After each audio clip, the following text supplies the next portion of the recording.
YouTube channel আমাদের college. আজকে আমরা পরিসংখ্যান ক্লাসে তোমাদের গাণিতিক গড়ের বিষয় নিয়ে আমরা আলোচনা করব। তাহলে প্রিয় শিক্ষার্থীবৃন্দ, এর আগে পরিসংখ্যানের অধ্যায় কেন্দ্রীয় প্রবণতা পরিমাপের গাণিতিক গড়ের সরল চলকের এবং বিচ্ছিন্ন চলকের কিভাবে গড় নির্ণয় করা যায় সেই বিষয়গুলো দেখেছিলাম। আজকে আমরা আলোচনা করব অবিচ্ছিন্ন চলকের গড় নির্ণয়। চলো যাই শিক্ষার্থী বন্ধুরা, আমরা ক্লাসটা শুরু করি। তাহলে বিষয় পরিসংখ্যান অধ্যায় কেন্দ্রের প্রবণতা, আর আলোচ্য বিষয় হলো গাণিতিক গড়। বিচ্ছিন্ন চলকের গড় নির্ণয়, ক্লাস নম্বর 3। দেখো, বিচ্ছিন্ন চলক কাকে বলে? যে অঙ্কের তথ্যগুলো অশ্রেণী আকারে দেওয়া থাকবে এবং তার সাথে গণসংখ্যা দেওয়া থাকবে, সেই জাতীয় অঙ্কগুলোকে হলো আমরা বিচ্ছিন্ন চলকের অঙ্ক, বা ইংলিশে বলা হয় আনগ্রুপ ডাটা। তাহলে এই গড় নির্ণয় এখানেও দুইটা পদ্ধতি আছে, একটা হলো প্রত্যক্ষ পদ্ধতি আর একটা হলো সংক্ষিপ্ত পদ্ধতি। প্রত্যক্ষ পদ্ধতির সূত্র হলো এক্স বার সমান সমান summation F X by N. তাহলে এখানে এক্স মানে খেয়াল রাখতে হবে, সবসময় শ্রেণীকৃত তথ্যের এক্স মান হলো শ্রেণীর মধ্যমান বের করতে হবে। এক্স মান হলো শ্রেণীর মধ্যমান, এক্স বের করার সূত্র U plus L divided by 2। F হলো গণসংখ্যা, এন হলো মোট গণসংখ্যা, সামেশন মানে সমষ্টি, এক্স বার মানে গড়। তাহলে আমি যদি প্রত্যক্ষ পদ্ধতির ক্ষেত্রে গড় নির্ণয় করতে যাই, এই সূত্রটা অ্যাপ্লাই করলে হয়ে যাবে। এরপরে খেয়াল করো শিক্ষার্থী বন্ধুরা, আমরা যদি সংক্ষিপ্ত পদ্ধতি গড় নির্ণয়ের দুইটা সূত্র লিখছি। একটা হলো শ্রেণী ব্যবধান যদি সমান থাকে, তাহলে এক্স বার সমান সমান A plus summation F D by N into C. এটা হলো শ্রেণী ব্যবধান যদি সমান থাকে, অর্থাৎ সব জায়গায় শ্রেণী ব্যবধানটা ইকুয়াল থাকতে হবে। সি মানে সমান শ্রেণী ব্যবধান। এরপর আসো অসমান শ্রেণী ব্যবধানের ক্ষেত্রে সংক্ষিপ্ত পদ্ধতির সূত্রটা হবে A plus summation F D by N into C হবে না। কারণ কি? শ্রেণী মানে হলো সমান শ্রেণী ব্যবধান। তাহলে এক্ষেত্রে ডি মানে বিচ্যুতি, ডি বের করার সূত্র হলো সমানের ক্ষেত্রে X minus A by C, আর অসমানের ক্ষেত্রে ডি বের করার সূত্র হলো এক্স মাইনাস এ, আর এক্স বের করার সূত্র হলো U plus L divided by T, অর্থাৎ আপার লিমিট লোয়ার লিমিট যোগ করে 2 দিয়ে ভাগ করলে শ্রেণীর মধ্যমান পাওয়া যাবে। আর সি মানে হলো সমান শ্রেণীর ব্যবধান। এই সূত্রগুলো আমাকে মুখস্থ রাখতে হবে, যে প্রত্যক্ষ বিচ্ছিন্ন চলকের ক্ষেত্রে গড় নির্ণয় করার কোনো পদ্ধতি উল্লেখ না থাকলে তুমি যে কোনো এক পদ্ধতি করতে পারো, কিন্তু যদি পদ্ধতি উল্লেখ থাকে তাহলে অবশ্যই কোথাও সংক্ষিপ্ত পদ্ধতি যদি উল্লেখ থাকে, তাহলে অনেক বিষয় আছে যে বিষয়ের উপরে সাধারণত উল্লেখ করে দেয়, না হলে সবাই সংক্ষিপ্ত প্রত্যক্ষ পদ্ধতিতেই গড় নির্ণয় করে। চলো আমরা কয়েকটা অঙ্ক দেখি। খেয়াল করে একটু অঙ্ক, যে একটা শ্রেণী দেওয়া আছে আর গণসংখ্যা দেওয়া আছে। তাহলে আমরা এইটাকেই আমরা প্রত্যক্ষ পদ্ধতিতে আমরা কী করব, এটার ক্ষেত্রে আমরা প্রত্যক্ষ পদ্ধতির ক্ষেত্রে আমরা গড় নির্ণয় করব। চলো যাই শিক্ষার্থী বন্ধুরা, আমরা প্রত্যক্ষ পদ্ধতির ক্ষেত্রে গড় নির্ণয় করার ক্ষেত্রে অবিচ্ছিন্ন চলকের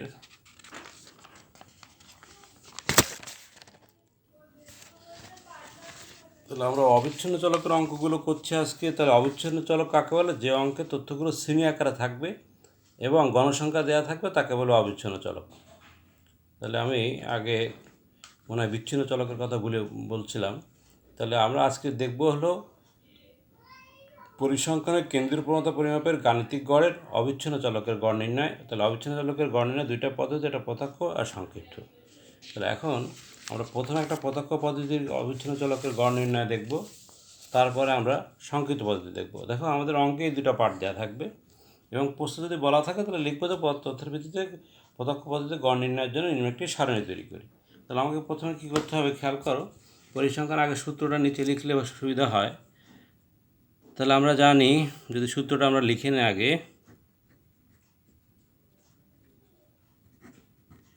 আমরা জানি এক্স বার সমান সমান কি, এই সামেশন এফ এক্স ভাগ এন। তাহলে এখন খেয়াল করো আমাদের কি কি লাগবে, এফ আর এক্স লাগবে। দেখো এর মধ্যে কিন্তু এফ আছে কিন্তু এক্স নেই। তো সবসময় খেয়াল রাখতে হবে শ্রেণীকৃত তথ্যের এক্স মানে হলো শ্রেণীর মধ্যমান। তাহলে আমি এক্সটা বের করে নিয়ে নেব। তাহলে এক্সটা বের করার সূত্র হলো U plus L divided by 2, অর্থাৎ আপার লিমিট লোয়ার লিমিট ঊর্ধ্বসীমা নিম্নসীমা যোগ করে 2 দিয়ে ভাগ করলে একটা শ্রেণীর মধ্যমান পাওয়া যায়। তাহলে এই দেখো 20 আর 10 30-এ 2 দিয়ে ভাগ করলে হয় 15। একটা বের করার পরে সব জায়গায় যদি ব্যবধান সমান থাকে, দেখো সব জায়গায় 10 করে ব্যবধান, তাহলে 10 10 করে বাড়াবে। তারপরটা হবে 25, তারপরটা 35, তারপরটা হবে 45, তারপরটা হবে 55। তাহলে আমাদের এক্স বেরিয়ে গেল। এখন আমাদের দরকার কি এফ আর এক্স। তাহলে এফ এক্স মানে কি এফ ইন্টু এক্স। তাহলে এফ আর এক্স গুণ করলে হবে কি হবে এফ এক্স। তাহলে এই দুটো গুণ করো, 5 15 75, 3 25 75, 8 35 280, আর 45 দুগুণে 90, আর 7 55 গুণ করলে হয় 385। তাহলে এগুলো আমাদের যোগ করলেই কি পাবো আমরা, সামেশনটা বিষয়টা পাবো। সামেশন এফ এক্স সমান সমান কত, এগুলো আমরা আরও ক্যালকুলেটরের মাধ্যমে যোগ করব। যোগ করলে আমাদের রেজাল্টটা হবে 905। তাহলে এখন এটাকে যদি আমরা তাহলে সাইড নোট দিয়ে দাও এই জায়গায়, তাহলে এখানে সামেশন এফ এক্স সমান সমান 905, আর এন মানে কত, দেখো এন মানে মোট গণসংখ্যা ক্যাপিটাল এন 25। তাহলে এখন তুমি এটা মানগুলো এখানে বসিয়ে দাও। তাহলে 905 ভাগ 25, 900 ভাগ 25 দিয়ে ভাগ করলে কত হবে 36.20। তাহলে অতএব এক্স বার সমান সমান কত এটা। তাহলে সুপ্রিয় শিক্ষার্থী বন্ধুরা, আমরা দেখলাম যে বহির্ভূত পদ্ধতি এবং সমান শ্রেণী ব্যবধানের প্রত্যক্ষ পদ্ধতির ক্ষেত্রে গড় নির্ণয়ের কীভাবে করতে হয় সেই বিষয়টা আমরা দেখলাম।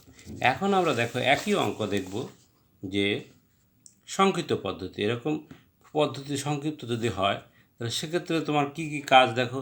তাহলে আগে যদি আমরা সূত্রটা লিখে নিই এরকম, তাহলে আমরা জানি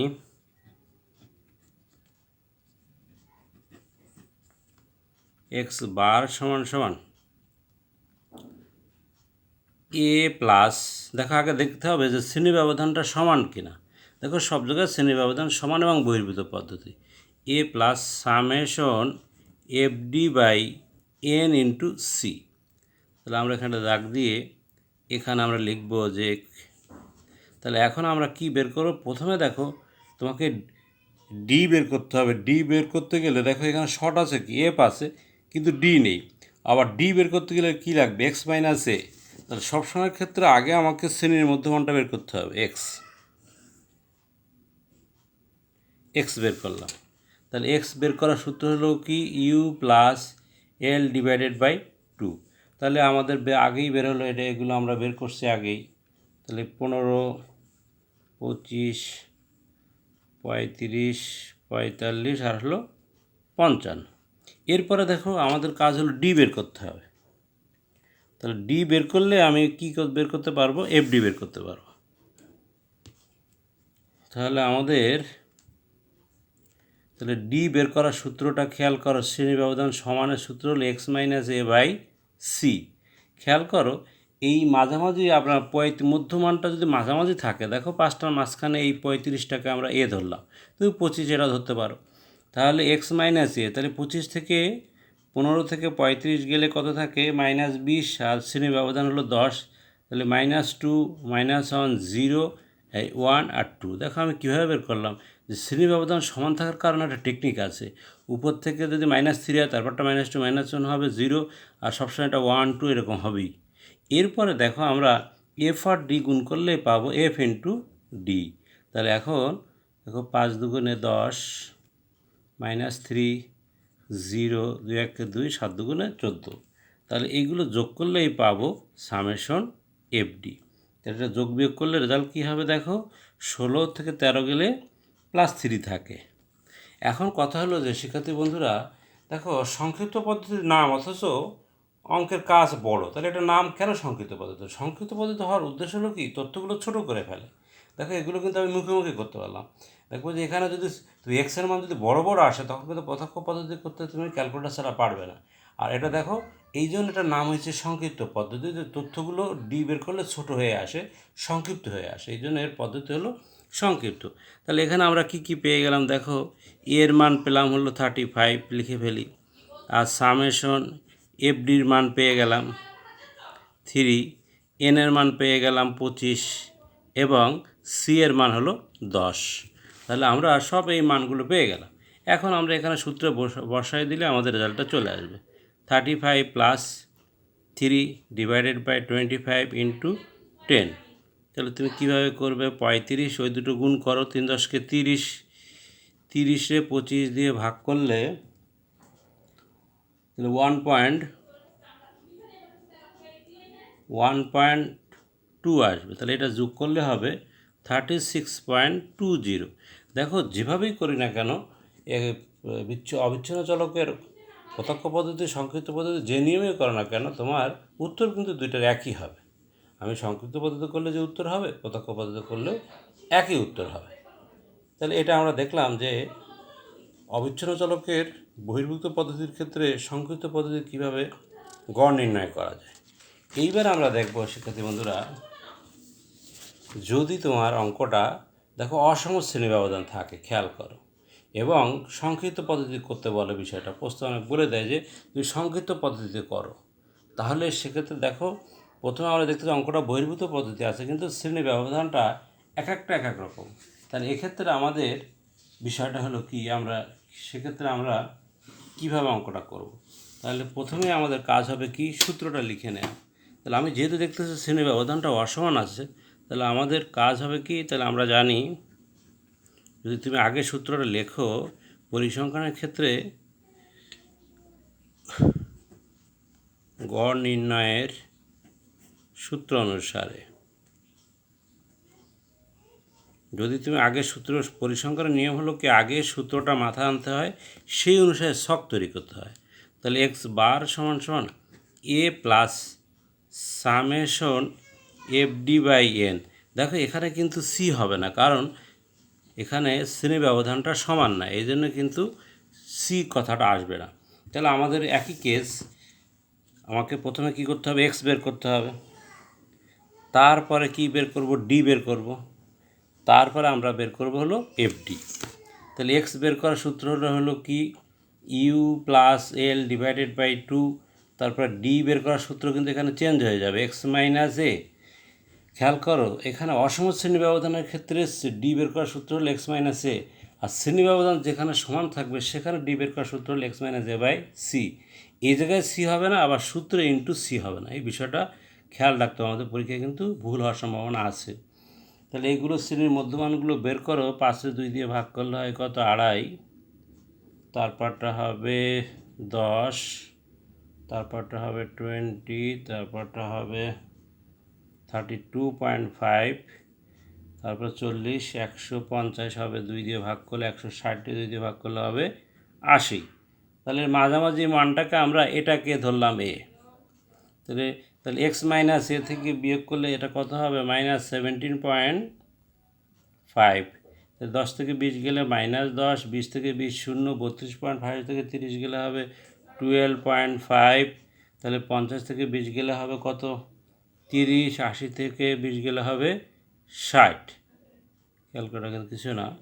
এরপর আমরা কি করব, এফ আর ডি গুণ করব, এটা আর এটা দিয়ে গুণ করলে কি হবে, -87.5, আর ওটা -30, ওটা 0, আর 12.5 6 দিয়ে গুণ করলে হবে 75, আর 5 3 5 15, 150, আর 54, 540। তাহলে এগুলো যোগ বিয়োগ করলে আমরা কি পাবো, সামেশন এফডির মান পাবো। দেখো সামেশন এফডির মানটা কি আসছে, 647.50। এটাই হচ্ছে তোমার সামেশন এফডির মান। এখন আমরা তাহলে এখানে এর মান আমরা পেলাম হলো 20, আর সামেশন এফডির মান পেলাম হলো 647.50, আর এনের মান হলো 30। তাহলে এখন তুমি এই মানগুলো বসাইলে কী হবে, 20 প্লাস 647.50, আর এন হলো 30। তাহলে এটা ভাগ করে 20-এর সাথে যোগ করলে আমাদের কত হবে, 20 প্লাস এটা হবে 21.58। তা এই দুটো যোগ করলে কত হবে, দেখো যোগ করলে হবে 41.58। তাহলে যদি সুপ্রিয় শিক্ষার্থী বন্ধুরা অবিচ্ছিন্ন চলকের অসম শ্রেণীর ব্যবধান থাকবে এবং সংক্ষিপ্ত পদ্ধতি করতে বললে আমাদের কি এই নিয়মটা অ্যাপ্লাই করতে হবে। প্রথমে এক্স বের করতে হবে, তারপর ডি বের করার সূত্র হলো এক্স মাইনাস এ, তারপর এফ আর ডি গুণ করলে এফডি পাবো, ওগুলো যোগ করলে সামেশন এফডি পাবো, তারপর সূত্র A plus summation F D by N এ মান বসালেই আমরা পেয়ে যাব সংক্ষিপ্ত পদ্ধতির ক্ষেত্রে অসম শ্রেণীর ব্যবধানের গড় নির্ণয়।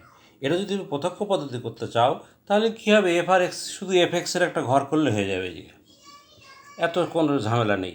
যদি কোনো পদ্ধতি না বলা থাকে এরকম ঝামেলার অঙ্ক দিলে তোমরা প্রত্যক্ষ পদ্ধতি করবা, তাহলে কী হবে, এফ আর এক্স বের করে এফ আর এক্স গুণ করলেই ওই রেজাল্ট একই আসবে। ঠিক আছে শিক্ষার্থী বন্ধুরা, এরপরে দেখি আমরা একটা অঙ্ক দেখে চলে যাই। যদি অঙ্কটা দেখো এরকম অন্তর্ভুক্ত পদ্ধতি দিয়ে দিলে এবং সংক্ষিপ্ত পদ্ধতি করতে বললো, তাহলে যদি অঙ্কটা অন্তর্ভুক্ত পদ্ধতি এবং সংক্ষিপ্ত পদ্ধতি করতে বলে তাহলে তুমি এখানে আমাদের একটা জিনিস শিখে রাখি, কারণ এখানে তুমি যদি সংক্ষিপ্ত পদ্ধতি করতে যাও তাহলে কিন্তু এখানে ক্লাসের কোনো বিষয় নেই। তাহলে আসলে ক্লাস ইন্টারভেল, আমরা যদি রিয়েল ক্লাসটা করি তাহলে ক্লাস ইন্টারভেলটা বের করতে সুবিধা হয়। তাহলে আমরা কি করব, তাহলে এক্ষেত্রে সংক্ষিপ্ত পদ্ধতির সূত্রটা লিখে রাখি আগে আমরা। তাহলে আমরা জানি এক্স বার সমান সমান A plus summation F D by N into C. তাহলে প্রথম কাজ হলো কি, আমরা প্রকৃত শ্রেণীটা বের করে নেব। কেন এটা করছি দেখো, এখানে কোনো কাজ নেই, কিন্তু তুমি যখন একসাথে গড় মধ্যমা প্রচুরক করবা তখন তোমার কিন্তু এই অন্তর্ভুক্ত পদ্ধতি দিলে অবশ্যই প্রকৃত শ্রেণীটা বের করে নিতেই হবে। এক্ষেত্রে কোনো গুরুত্ব নেই, তা আমরা শিখে রাখি বিষয়টা। তাহলে এটা হলো প্রকৃত শ্রেণী বের করলে কী হবে, 0.5 বিয়োগ করলে মাইনাস 0.5, আর এখানে কত হবে 9.5, এটা হবে 9.5, এটা হবে 19.5, এটা হবে 19.5। কীভাবে করছি আশা করি তোমরা পূর্বের ভিডিওগুলো দেখে নিও, এই বিস্তারিত আলোচনা ওখানে আছে। 29.5, 39.5, তাহলে লোয়ার লিমিট থেকে 0.5 বিয়োগ আপার লিমিটের সাথে 0.5 যোগ, এটা হচ্ছে নিয়ম। তাহলে 39.5, 49.5, তারপরে দেখো এটা হচ্ছে 49.5, এটা হচ্ছে 59.5, এটা না করলেও চলতো। এখন আমাদের কি দরকার, এক্স দরকার। তাহলে আমরা সংক্ষিপ্ত পদ্ধতি করতে গেলে আমাদের কি লাগবে, এক্স শ্রেণীর মধ্যমান বের করতে হবে। তাহলে এক্স বের করতে হবে, তারপরে আমাকে কি বের করতে হবে, ডি বের করতে হবে। তাহলে ডি বের করার সূত্র হলো এক্স মাইনাস এ, তারপর আমরা ডি পাবো, তারপরে আমরা কি করব, এফ ডি বের করলে আমাদের কাজ শেষ। তারপর এফ আর ডি গুণ করলে পাবো আমরা এফ ডি। তাহলে এক্স বের করো, তাহলে এই দুটো দেখো 9 2 দিয়ে ভাগ করলে কত হবে 4.5, এই দুটো যোগ বিয়োগ করলেও কিন্তু 4.5 ওই একই জিনিসই আসবে। তুমি রিয়েল ক্লাস প্রকৃত শ্রেণী করলেও যা আসবে, না করলেও এটাই আসবে। সব জায়গায় দেখো শ্রেণীর ব্যবধান 10 করে বাড়ছে, 34.5, 44.5, তারপরে 54.5, তারপর আমরা মাঝামাঝি একটা 24.5টাকে ধরে নিই, তুমি এটাও ধরতে পারতো, সমস্যা নেই। তাহলে এর থেকে এটা বিয়োগ করে শ্রেণীর ব্যবধান কত হয়ে যায় বলো তো, 10 দিয়ে ভাগ করলে কত হবে, -2, -1, 0, 1, 2, 3, ওই ফর্মুলা। দেখো সংক্ষিপ্ত পদ্ধতির সুবিধা হলো ছোটো হয়ে আসে। এখন দেখো মুখে মুখে করা যাচ্ছে, -7, 0, 4, তারপর 3, 45, তাহলে এগুলো যোগ বিয়োগ করলে সামেশন এফডি পাবো। এই হলো সংক্ষিপ্ত পদ্ধতির সিস্টেমটা, হলো কি তথ্যগুলো ছোট হয়ে আসে। তাহলে এটা যোগ বিয়োগ করলে আমরা পাবো হলো 45। তাহলে এখানে আমরা কি কি পেলাম এটা লিখে দিই। এর মান ধরলাম আমরা 24 কল্পিত গড়, তারপরে সামেশন এফডির মান পেলাম হলে 54, এনের মান হলো, এখানে এনটা যোগ করতে হবে, এনটা যোগ করলে আসবে এখানে 45, এন ইজ ইকুয়াল টু 45, আর সি এর মান কত, শ্রেণী ব্যবধান এখানে সব জায়গায় আছে 10। তাহলে এখন তুমি মানগুলো সূত্রে বসিয়ে দাও, দিলে তোমার কাজ শেষ। তাহলে 24.5 প্লাস এর মান সামেশনে 54, এন এর মান হলো 45, আর শ্রেণী ব্যবধান হলো 10। তাহলে এটাকে দিয়ে 10-এ 54 দিয়ে গুণ করলে 540, 45 দিয়ে ভাগ করলে কত হবে, 12 হবে। তাহলে 24.5 প্লাস 12, তা এই দুটো যোগ করলে হবে 36.5। এটাই হচ্ছে অন্তর্ভুক্ত পদ্ধতির ক্ষেত্রে যদি তোমার সংক্ষিপ্ত পদ্ধতি করতে বলে এই রিয়েল ক্লাসটা আমি দেখালাম শেখার জন্য, এটা না করলেও চলবে। এক্স তারপর ডি বের করবো, তারপর এফ ডি, তারপর সূত্রে বসাবো। আর যদি তুমি প্রত্যক্ষ পদ্ধতি করতে তাহলে এফ আর এক্স বের করার পরে এফ এক্সের একটা ঘর করে তারপরে summation F X by N করলেও সেম রেজাল্টটাই পেয়ে যেতাম। তাহলে সুপ্রিয় শিক্ষার্থী বন্ধুরা, আজকে আমরা দেখলাম যে অবিচ্ছিন্ন চলকের প্রত্যক্ষ এবং সংক্ষিপ্ত পদ্ধতির ক্ষেত্রে বহির্ভূত পদ্ধতি, অন্তর্ভুক্ত পদ্ধতি, বহির্ভূত পদ্ধতির সমান ব্যবধান, অসমান ব্যবধানের প্রত্যক্ষ এবং সংক্ষিপ্ত পদ্ধতি কীভাবে গড় নির্ণয় করা যায়। এরপরে অবিচ্ছিন্ন চলকের আরও কতগুলো অঙ্ক আছে প্যাটার্ন, সেই সব অঙ্কের কীভাবে গড় নির্ণয় করা যায় আমরা পরবর্তী ক্লাসে ওইগুলো আমরা দেখব। তাহলে আজকের ক্লাসে আমরা অবিচ্ছিন্ন চলকের একটি অংশ নিয়ে আলোচনা করলাম। এর পরবর্তী ক্লাসে আমরা আরেকটি পার্ট নিয়ে আলোচনা করব।